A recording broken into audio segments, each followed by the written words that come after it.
गुढीपाडव्याच्या दिवसाची सुरुवात नेहमीप्रमाणे आंब्याचं तोरण लावून झाली. नमस्कार मंडळी, स्वागत आहे तुमचं माझ्या एका नवीन मिनी ब्लॉग मध्ये. प्रत्येक सणाच्या दिवशी वडे हे नाश्त्याला बनतात. कढी आणि वड्यांचा नाश्ता केला. खूप दिवसाची बेडशीट आणि कम्फर्टर घेऊन ठेवलेलं होतं, तर त्याचं आज उद्घाटन झालं. ती टाकली. त्यानंतर माझी देवाची पूजा केली आणि गुढी उभारायला लागली.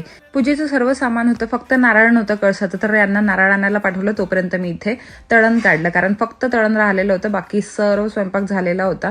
तर आजचा मेनू तुम्हाला सांगते. वरण भात, श्रीखंड, पुरी, पनीरची भाजी, नंतर कुरवडी, पापड, हे सर्व आहे जे आपल्या सणाला बनतं. आणि मस्त नैवेद्य दिला देवाला आणि गुढीची पूजा करायला गेलो. आणि आज माझ्या दोन्हीही मुलींनी मस्त साड्या घातल्या होत्या, तर साड्या घालून आज मुलींनी पूजा केली. तर सर्वांना मस्त टिके लावले आणि इथे अद्विकची आणि माहीची मस्ती सुरू होती.